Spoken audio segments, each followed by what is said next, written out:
Hello, welcome to another episode of the Quiver Podcast, and today we'll be recapping LaSalle's loss to the NU Bulldogs. And Kiko, joined today by Brian, by Vic. Hello, guys. It was a Yellow. hello. It was a frustrating day today. I think there's a bit of off. First, the game was scheduled for 4 o'clock. I know two guys who missed who missed the game, the start of the game. Dahil, I think I think we missed the team missed rin yung I think the team missed too that we're off it the whole game. Did you feel the same way? Was it frustrating the way the team played earlier, Brian? A little. It it's not their usual selves, but except from the 15-foot line. Mm. But yeah, there was a lot to be frustrated with. Which you will list down because it was a winnable game, and yes, we let it slip once again. Now credit to NU as usual. We don't want to diminish their efforts. They did a solid job in making difficult looks for us on offense.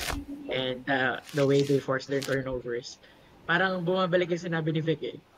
Yung sinabi niyo na preview, they didn't mind having 22 turnovers themselves. As long as they force enough turnovers against us, parang we had 15. But they made 16 turnover points if I read the stat sheet right, and we only benefited from 11 points dun sa 22 nila.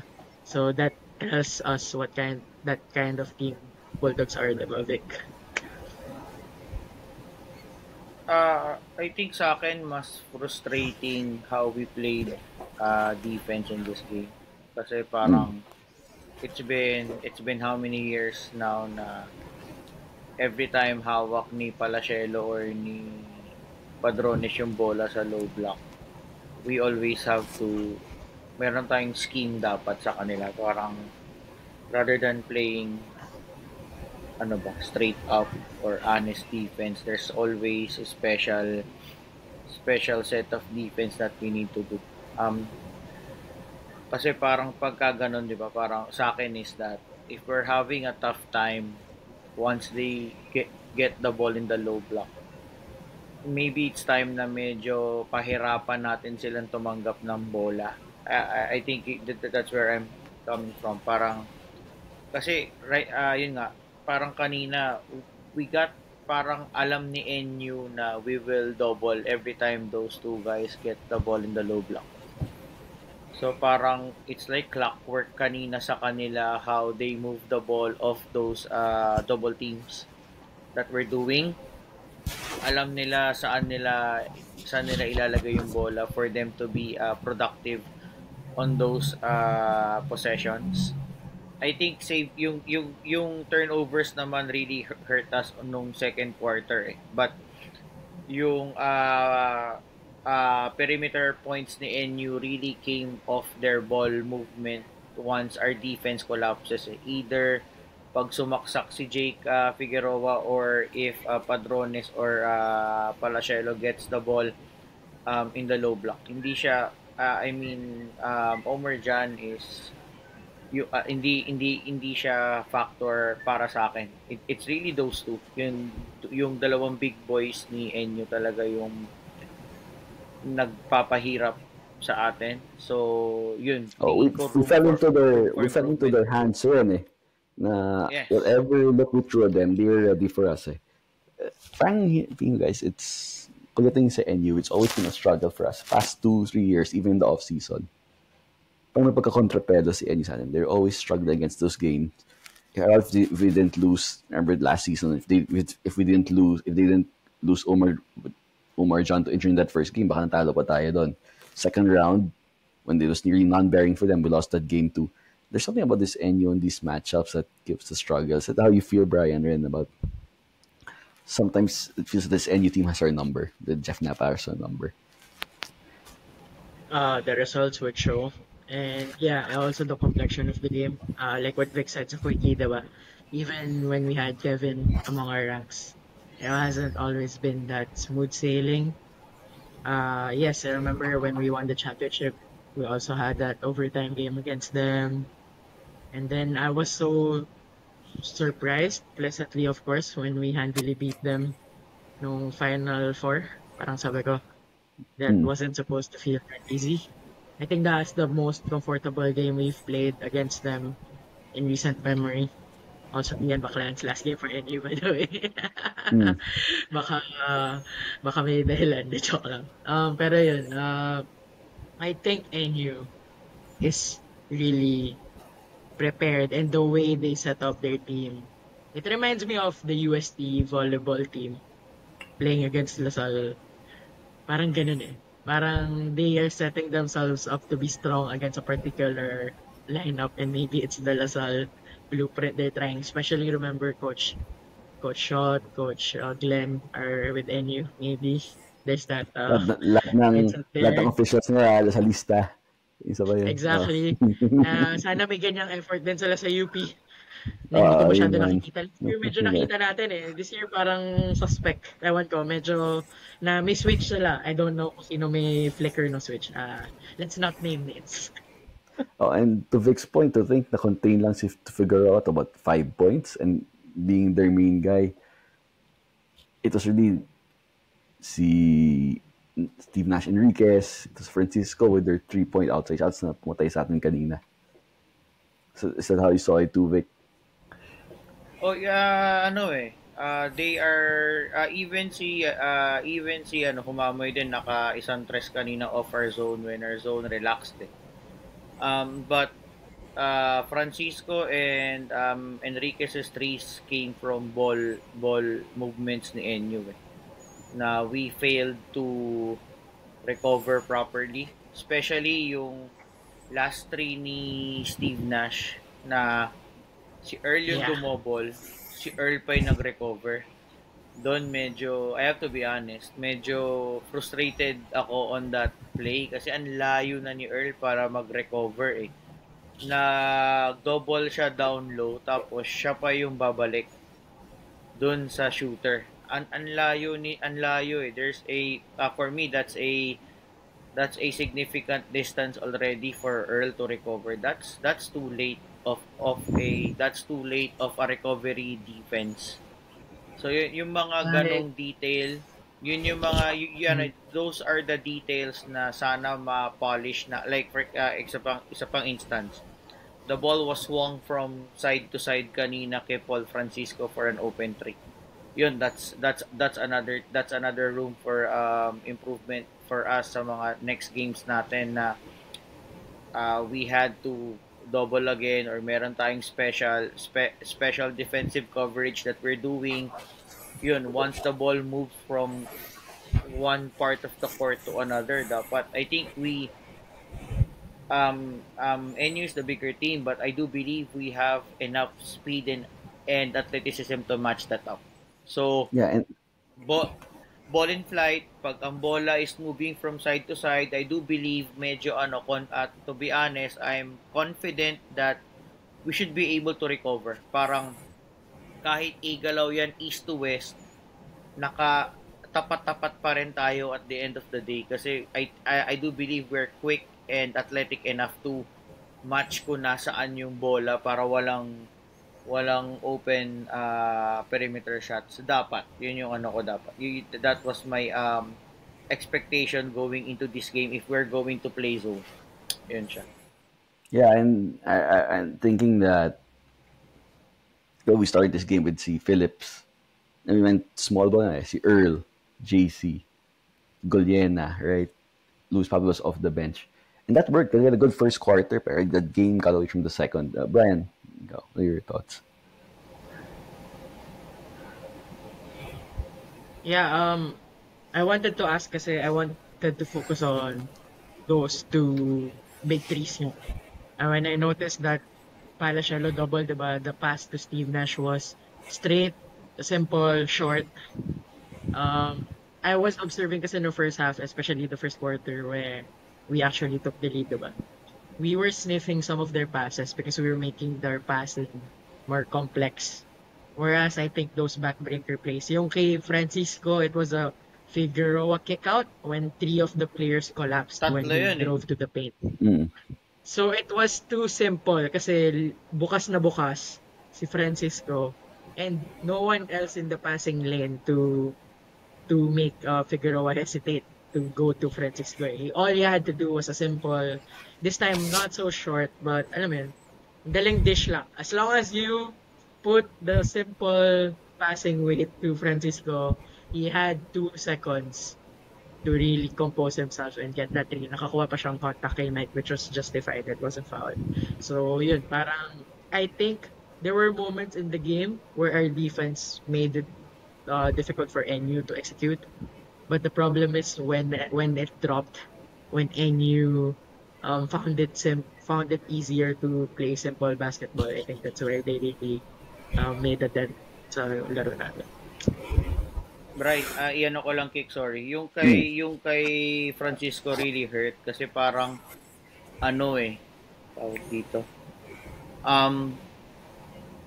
At that point of the game, sila lang dalawa ni Steve Nash yung mainit from the outside. Yep. And alam mo yun, it's not really parang hindi at any point in the match was there 2 to 3 guys that can shoot from the outside.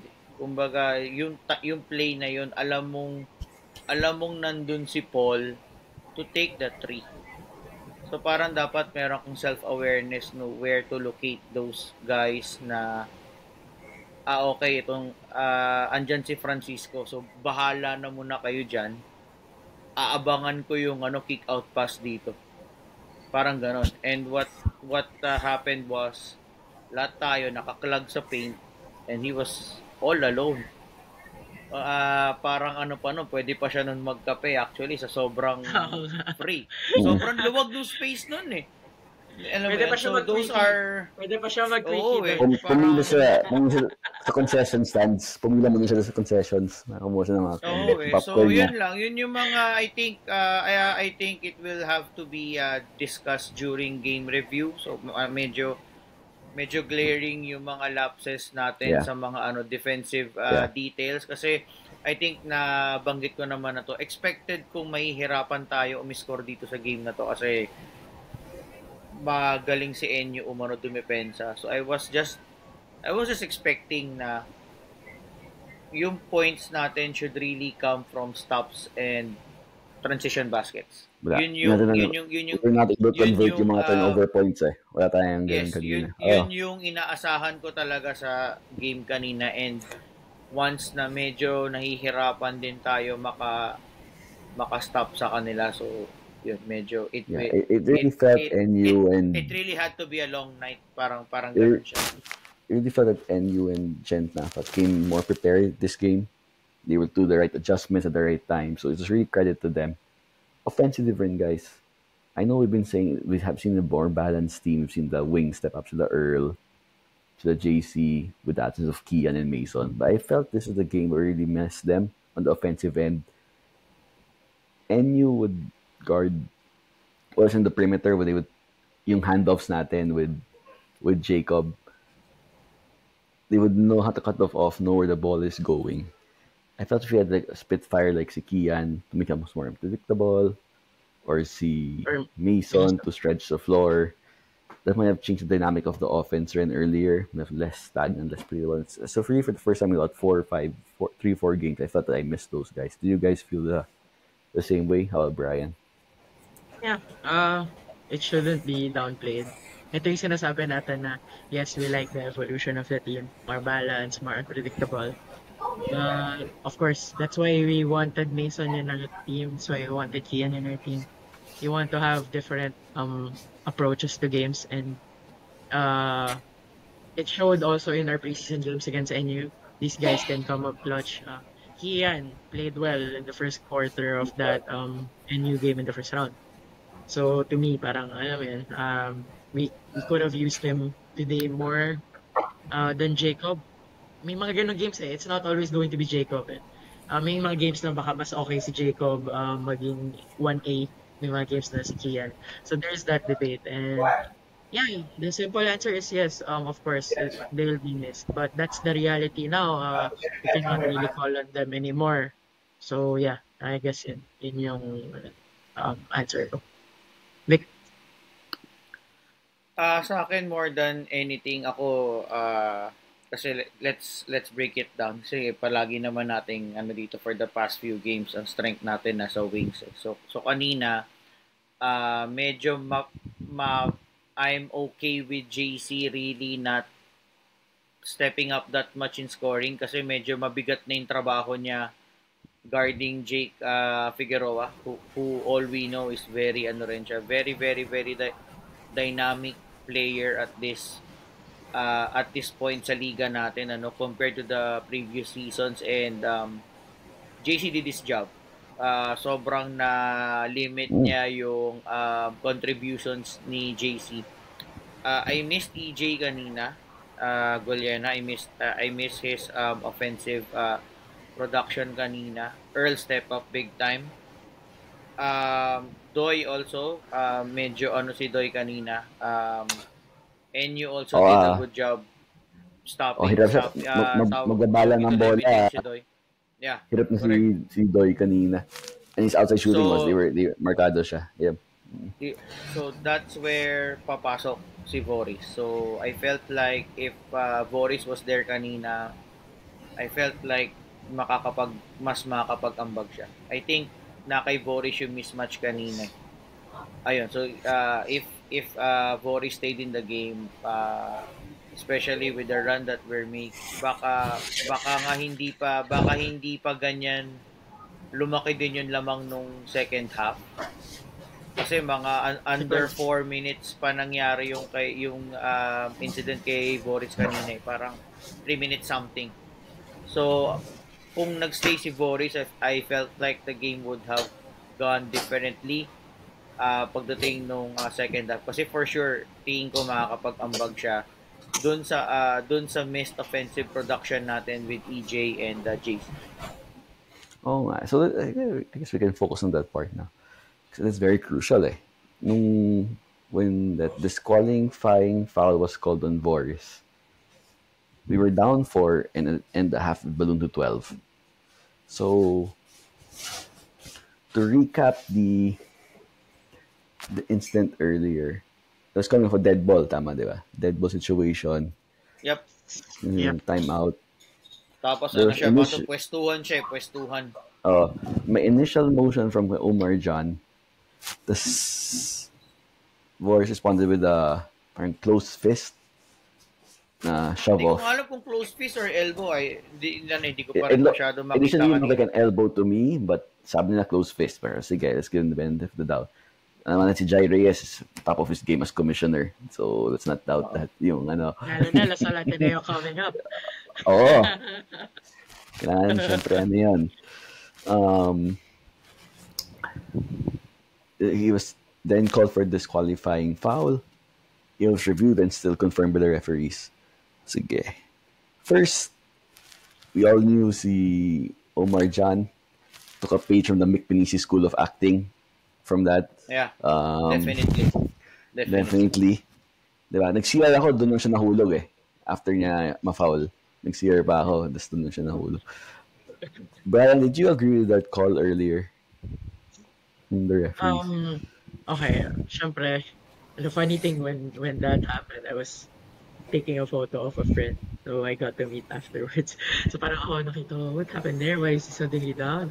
Napakan ba siya?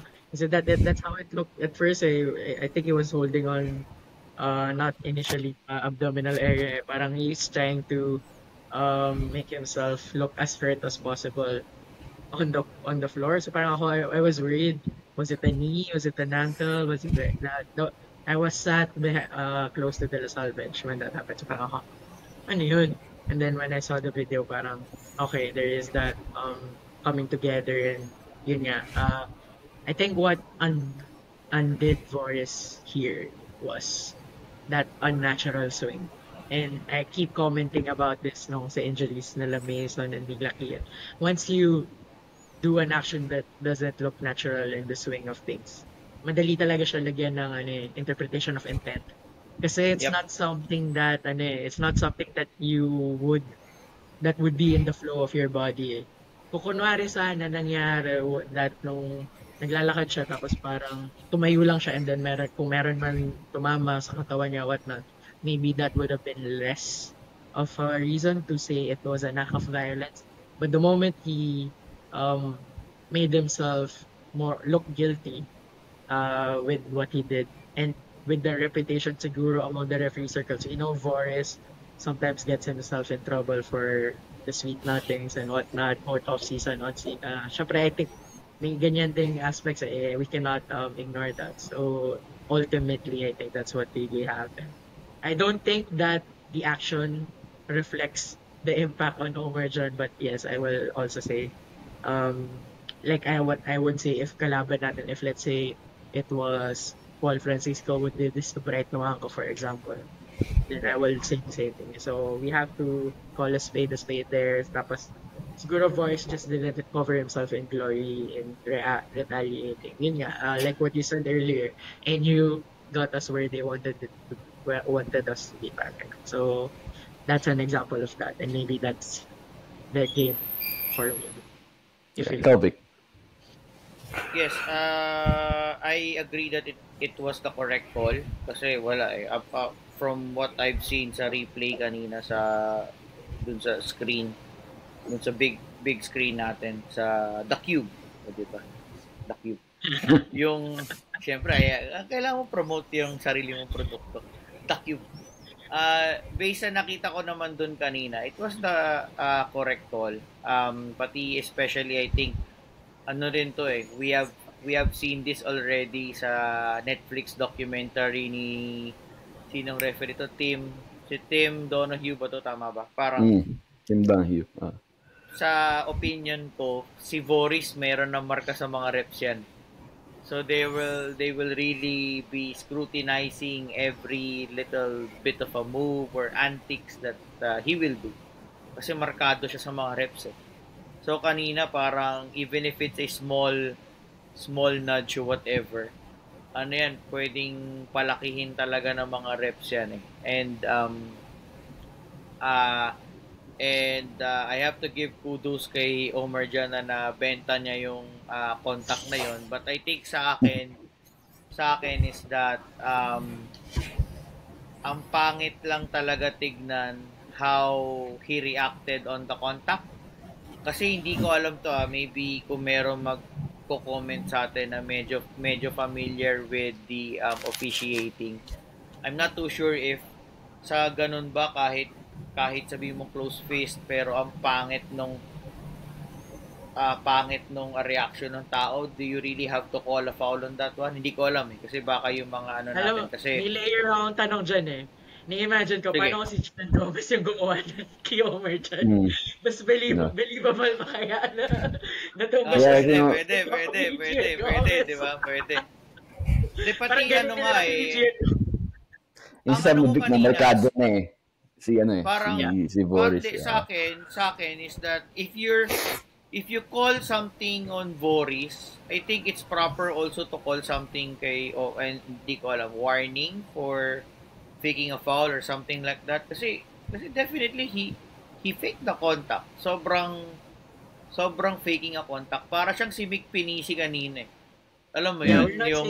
We're not saying walang contact pero parang yung impact ng contact it's also unnatural. Sobrang parang ang weird eh. Kasi kung talagang nasaktan ka, babagsak ka naman dapat nun eh. So, it's just really weird. So, ang sa akin lang, kung may tawag kayo kay Voris na disqualifying foul or something like that, I think there should be an appropriate sanction or violation also for what Omar Jan did. Pero wala namang dumating kanina kasi it's ang pangit tignan. Sobrang pangit tignan kanina how he reacted, how he felt. Ang pangit tignan. I mean, for a 6'11" guy to flop like that, it's just disgusting to be honest. Natawa ako sa term ng UAP. They would call it act of violence. I'm not sure if that's what they call it in FIBA. Yeah. But natawa. It's very dramatic. Ano ko na rin to. Singit ko na rin to. Since we're talking about this. medyo hindi ko alam if FIBA practice din kung mapapansin nyo yung ginagawa ngayon na sa free throws. Pipito yung ref. So parang hindi mo alam, parang they will call a whistle if they see a potential lane violation call. Pero pag shoot na yung free throw, they will waive the lane violation and then they'll just count the basket and they'll just give the ball to for an inbound. Parang ano siya, nakakalito siya. Parang if you, kung, I mean, sa akin, mas okay pa rin yung dati na pito ka na lang pag nag-mintaste tapos nakita mo Mirinville, pito Yeah, ka. Pero kung sumot na, wag ka na pumito kasi nakakalito siya eh. it disrupts the flow, 'di ba? It disrupts the flow of the Hindi, pati game. nakakalito talaga. Hindi mo alam kung yung free throw ba counted Yung or hindi. Titingin, what I do is I look sa scoreboard if the free throw make Oo. was counted And or not. even Yun, parang ganun siya. even the ways they're calling lane violations, I think it should be called when it's egregious.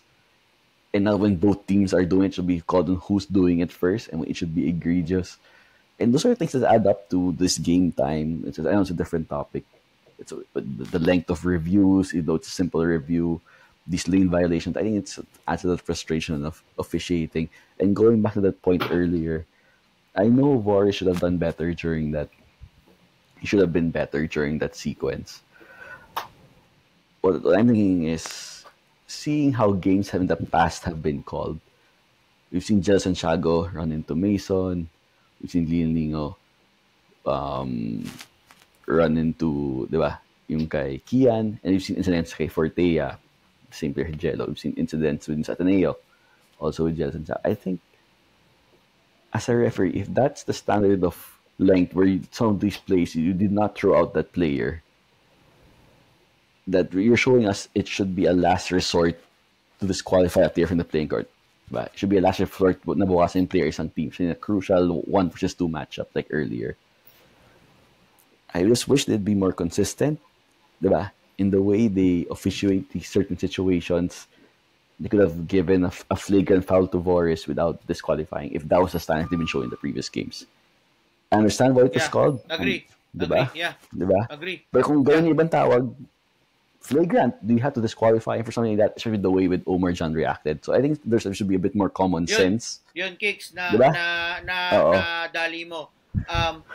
It's hindi ako okay sa disqualifying. It's okay to be called a flagrant. Diba? Hindi siya okay na disqualifying. They don't merit him to be thrown out I of think the that's why tawag dito, yun din yung point ko kanina na hindi ko na clarify. So parang I agree na flagrant, but I don't agree that it should be a disqualifying foul, especially with the way na react alam mo kung anong naisip ko dyan, bakit siya na-disqualify? Because of that clause, act of violence. Tingin ko yun which is still unclear. Yun. Like, is it a play away from the ball? Yes, it was, diba? So parang they really have to, ewan ko kung na-communicate naman siya among the teams kasi I mean, we know the UAP, wala silang obligation to make it clear to the public. It's really the teams and the time concerned kung na-communicate sa kanila. Kasi if oo, then okay, maybe that's their case. Pero kung hindi clear yung ano ba yung sakop nito, ano ba ang interpretation, is it a case-to-case, is it standardized na parang may ma-meet ka ba criteria, one of 5 or all of the 5? It's unclear, diba? At least from our side, that's why we're talking about it like that. Yeah. Pero kung maybe clear siya sa teams, especially with the Jello, Santiago incident before, diba? Baka yun Baka that's the response now that they are trying to set. And we see this in basketball games all the times. Like, before play starts, there's a bit of shoving, a bit of jostling, diba? A bit of elbows. Yung referee says, hey guys, stop it. Focus on the game, or it's a warning, diba? So I really felt it should have been a flagrant. I understand why they called it, but I hope moving forward they'll be consistent because it won't be the last time it'll happen. So I hope there's consistency in how the referees call it. Now, guys, speaking of fouls, here we go. And a lot of people said Saul was sent to the foul line a lot. Maybe unmerited, but I say no. It's the way we play, the way Mike Phillips rebounds, the way we try to attack the basket. We're really gonna earn a lot of fouls as a team. We missed 16 free throws in this game, and people are pointing it to that.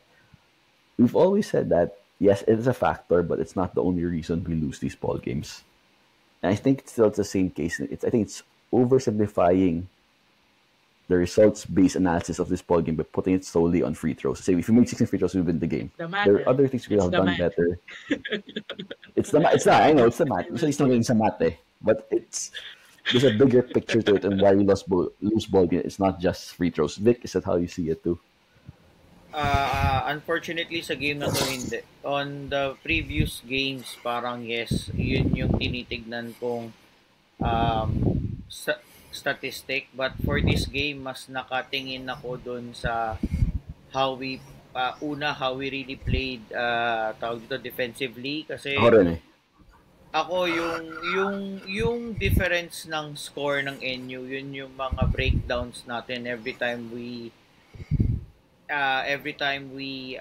collapse, or every time na kailangan natin mag-double kay Padrones or kay Palacielo.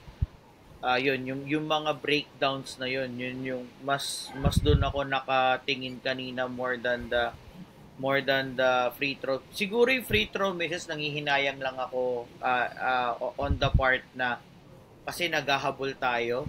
That's why we need those baskets. But sa akin kasi overall, kung titignan ko siya, mas masakit sa akin na yung mga pato defensive breakdowns na nangyari kanina every time na nagko-collapse tayo inside the paint.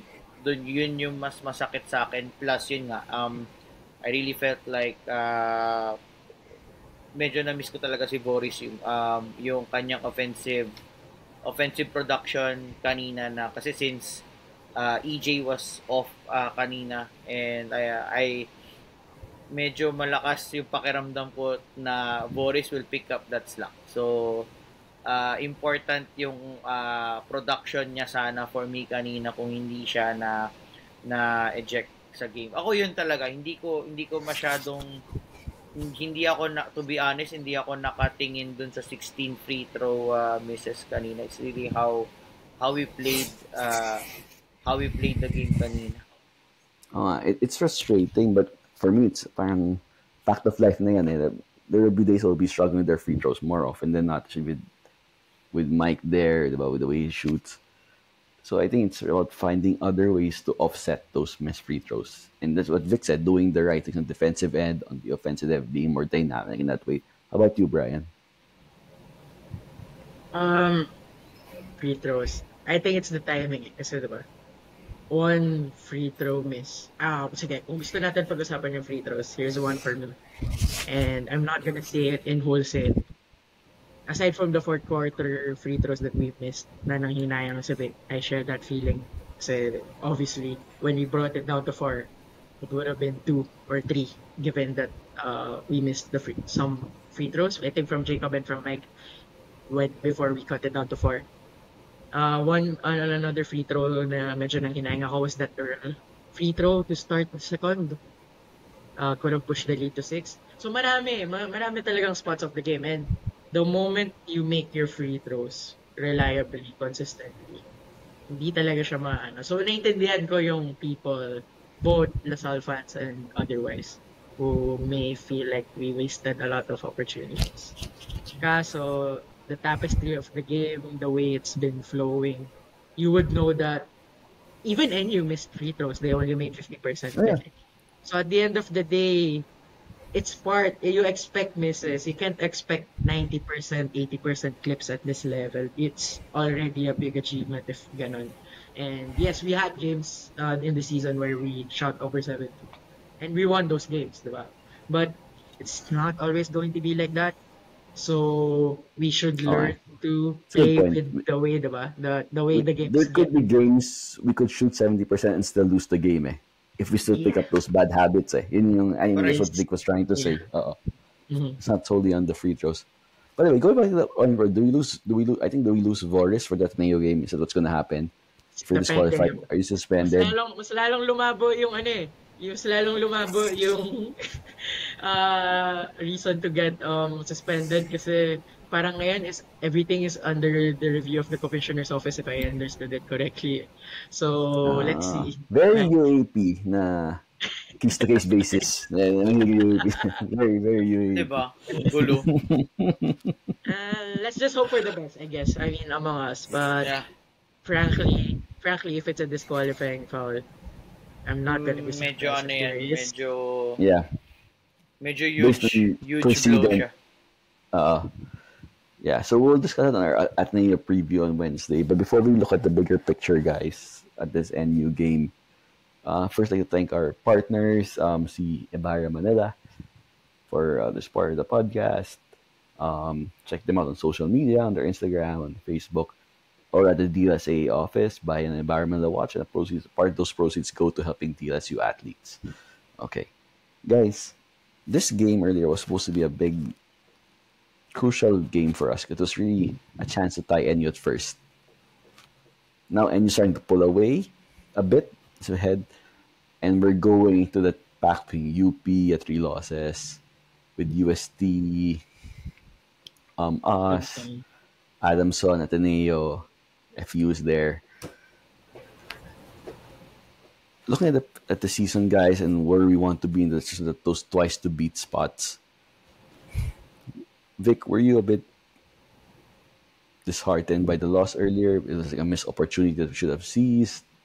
We knew coming this game that we wanted to show a different Asal team from what we saw in the first round, seeing the team that we showed in this past 3-4 game winning streak, and that unfortunately didn't happen.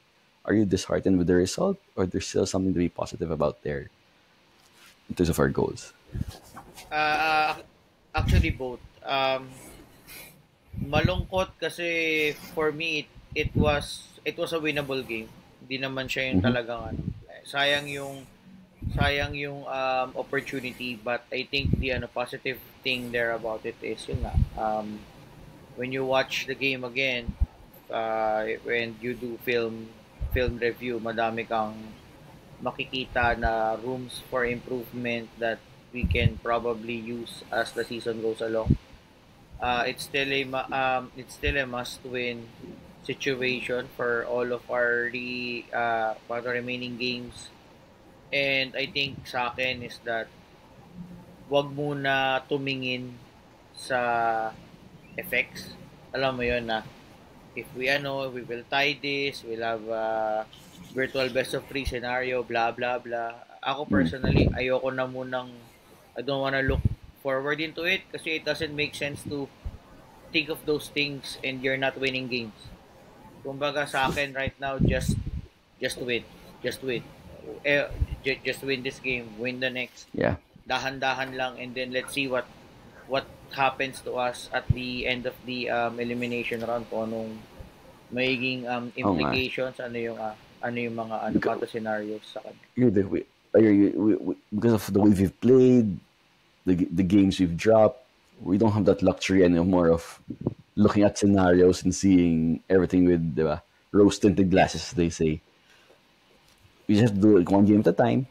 Ang cliche, play and see where the chips fall at the end of the season, diba? Yes. Whatever scenarios, diba? How about you, Bray? It's a good moment. Hindi ko alam kung nag-come across na sinabi ko sa preview na parang the worst case scenario, the nightmare for us, diba, is to lose the game. Actually, fortunate na for me, at least wala tayong injury. It's the Forest situation now that's a little bit of a question mark. Yep. But at least, diba, as far as we know, everyone's healthy after the 40 minutes we played NU. And NU was this team that was protecting that leadership. So tingin ko in the standings, they are the most concerned. So I would treat this result as a way for the Archers. Alam mo yung may himasmasan ka. Kasi syempre after 2-3, the thought of the fan base, and maybe some of the players, I don't really know, but maybe di mawawala sa isip mo at 2-3 na you are fighting to play in the Final Four. But then with the recent string of wins, the top 2 is well within reach. Nandun ka. So syempre it puts your priorities, may shift, it puts your priorities in a different light. But with this loss now, and the way it has come, and the timing it has come, I welcome it, if I may say so. I mean, of course, if you ask me, would I rather have seen a Lasal win over NU Of course. Sunday? Of course, yes, diba? But given that the outcome wasn't that, I will welcome this because the cliche naman na gagamitin ko is when you don't win, you learn more. Parang ganun. Parang every day, every game is a learning experience if we borrow it from Coach John. But the essence really resonate more when you lose kasi there is always that um parang pag nasa school ka yan when you don't ace an exam, you'll always look at ways to True. do better. And pag nananalo kasi minsan na sweep siya under the rug, parang okay, di ako nag-review eh. Siguro okay lang to gawin next time pag may next test kasi nalusutan ko naman yung test na yan. Same for the players. Stock knowledge lang. Oo. Same for the players. Sabihin nila, ay, we didn't do the things, we parang nakalusot kami with bad habits. So Yes, maybe now, yun. Tama. it's clear eh. It's clear that there are still habits that the coaches are keen to fix, the players are keen to fix, diba? So I think, yes, they have a good week. Hindi naman yata midterms sa Lasal or finals. Baka sa atin eh, ewan ko. Baka yan may excuse na lang for next week. But yeah, ito yung impact sa akin ng result. Enough time for the players to. Kasi kesa mangyari to na mag-straight tayo second round, like we tend to in some seasons. And then matalo ka ng, assuming top 2 ka, then matalo ka in a game na malalagay ka under pressure agad. That's difficult. And we've seen that in sa Philoy, diba? Na-sweep nila buong season and then natalo sila in an important game na wala nang bawi. Ngayon may bawi pa. So, yeah. Like what Vic said, one game at a time. But for me, looking at the big picture, the way it happened is probably the best time for it to happen. Kasi kung nalusutan man natin to, maybe the Ateneo game is the best time for it to happen. Yan, dalawang games lang yung tinitignan ko na parang, okay, if meron mang... So, siyempre, ayaw natin talo doon sa Ateneo. Yeah. Siyempre, ayaw natin doon sa Ateneo. So, baka kaya natalo na ngayon kasi ayaw natin matalo sa Ateneo. Siyempre. Yeah. But, sige guys, maybe to end to this episode, NU took us to school earlier, really gave us, showed us, put us through, true lessons earlier. What are your biggest takeaway or lessons from today's game Trapas episode? Vic? Ayun nga, what we can polish more defensively, and at the same time with the type of kasi kanina ako naman, I think i-add ko ito, parang our bigs were not that prepared to pagka na-open sila, parang bigla sila nagugulat na they're open for both Pubs and Mike. So yun, room for improvement. So there are there are things that we can take on going to our next game. Yun nga, first is yung natin, para defensive schemes. Especially we play more zone right now given that we have injuries to the team and we're trying to preserve yung health ng mga remaining fighting players natin. So that's one. Adjustments sa rotations, coverages, especially against Ateneo na umaasa sa tres. We got beat today with perimeter scoring. So we'll see on Sunday kasi perimeter oriented team tong Ateneo. So medyo magandang lessons yun na pulot natin in today's game that we will need to polish come Sunday's game. And on offense naman, yun nga, may mga things to clean up as well. Especially kanina, I felt like we could have taken floaters inside the paint than trying to challenge Omar John's defense. Yun, so yun yung mga, I think yun yung, ako pa personally, yun yung mga napansin ko kanina na we could try. Although Ateneo on Sunday will be probably different without Adili, no? So, baka ito pwede natin talagang ibaon sa loob for layups rather than settling for floaters. But it's still a good option to make an attempt as a source of points then inside the paint. Yeah, I totally agree. To add lang, Vic, offensively, hopefully we'll be more dynamic in our offense. Once that first option with of the handoff with Jigo doesn't work, and when Yep. Yun EJ nga. or Earl swing second, what is our third option? Because we ended up taking so many bad shots earlier, or Yes. 4 shots that last a Oh, flow. 4 shots. Yes, ang daming 4 shots Uh, kanina eh. we need to find that third option. Whether I wanted to see Mike not creating his own shot, but I mentioned earlier, find a way to get him attacking, going towards the basket, going strong, picking up the fouls to give us a chance for to go the free throw line. Maybe we can get an offensive rebound. Di na siya shoot, no? Offensive rebound lang Mhm. iniisip. But,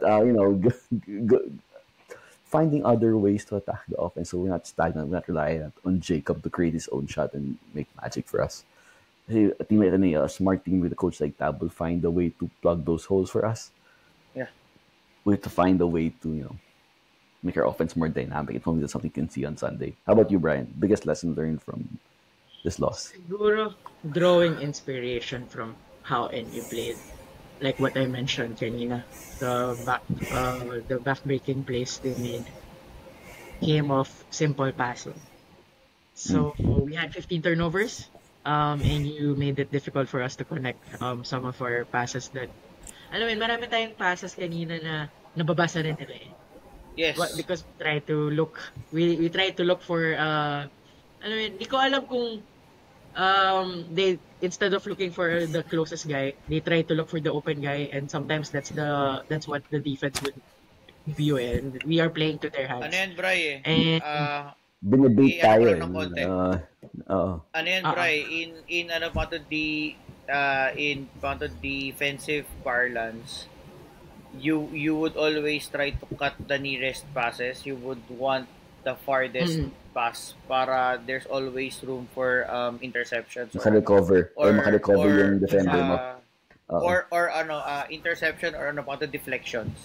Yun, para mag-cause ng turnovers. which we actually did then against NU. The problem is hindi natin sila na-punish doon. Na-punish nila tayo whenever we committed those. I mean, 15 diba? The 22 turnovers they made.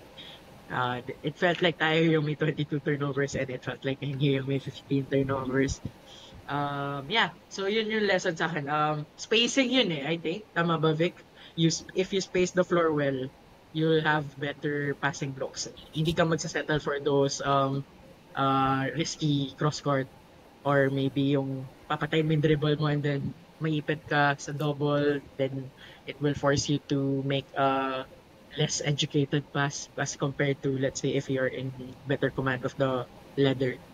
So yun, I think that's what I hope we can learn from NU. We play like this din naman in some of our games. It's just that when you're put against that NU team that's suffocating in defense, at times they can really stifle your production. Siguro that's when you learn how to manage and keep the game from slipping away from your control. Because I felt like we didn't have a lot of control kanina. So, yeah, those things. And singit ko lang kasi I don't know if we have time. Babatiin ko lang si David and Johnny na dun sa snack bar. Tinatanong nila ako kanina dun sa result ng game. Sabi ko, if we contain Jake, we did. I like our chances, apparently not. So, yeah, sorry guys. I hope you still got to enjoy the game. Nako, magpalibre ka next time sa snack bar kay Brian kung mahuli siya ulit doon. Snack bar. Kay Wag Brian. na naman ako sa amin. Kamag-anak ni Nut Bar. Si Snack Bar. Anyway.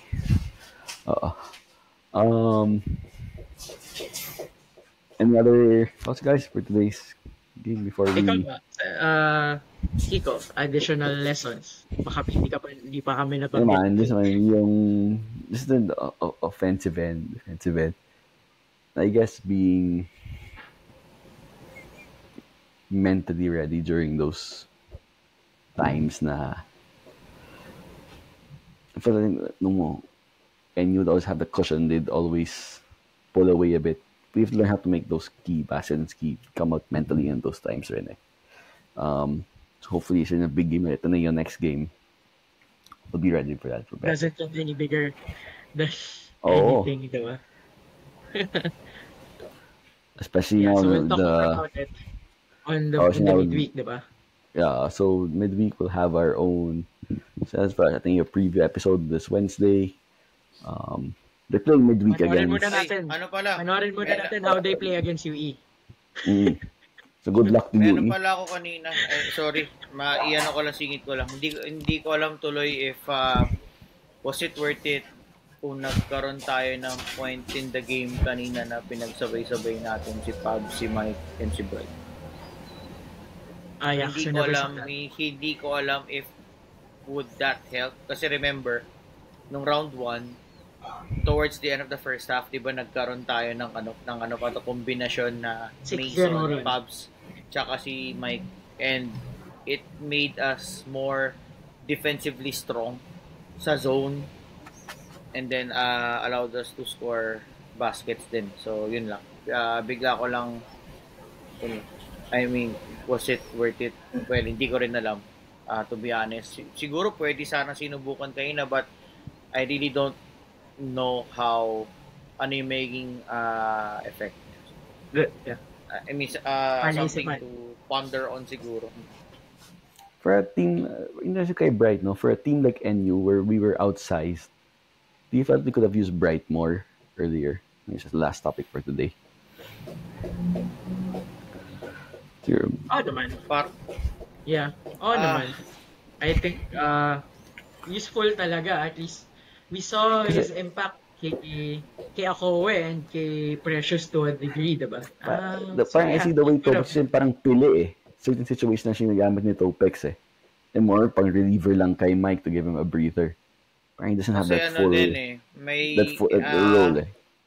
kasi I feel like pag binabad mo na siya na matagal, parang ito yung topic natin, remember yung first round UST kay Gian Gomez, di ba? Parang, yeah, he will give you good spots, pero you can't leave him that long. Kasi, too much. once mag-start siya magkamali, parang avalanche yung mangyayari sa kanya. So, it may hurt us in the long run. So, ano ko lang to, hindi ko sinasabi na yun yung mangyayari, but I think yan yung isa sa mga consideration siguro, that same line of thinking. That's why we can't really gamble on Bright playing on long stretches, even if our roster says we should. Pero yun, baka hindi siya nangyayari because of that thinking. Yeah. So, all right. So, guys, thanks for listening to today's episode. It's a frustrating game, but you know what? There's still a lot can happen in the second round. Starting with Ateneo next week, so check out our preview coming out midweek, breaking down Ateneo game, seeing how we match up and what the keys to victory for that. So check us out on our YouTube and our Spotify. I'm Kiko, joined by Brian, by Vic, and the rest of the guys. Thanks for listening. See the games. And as we always say, Animo Lasal. Mosquera.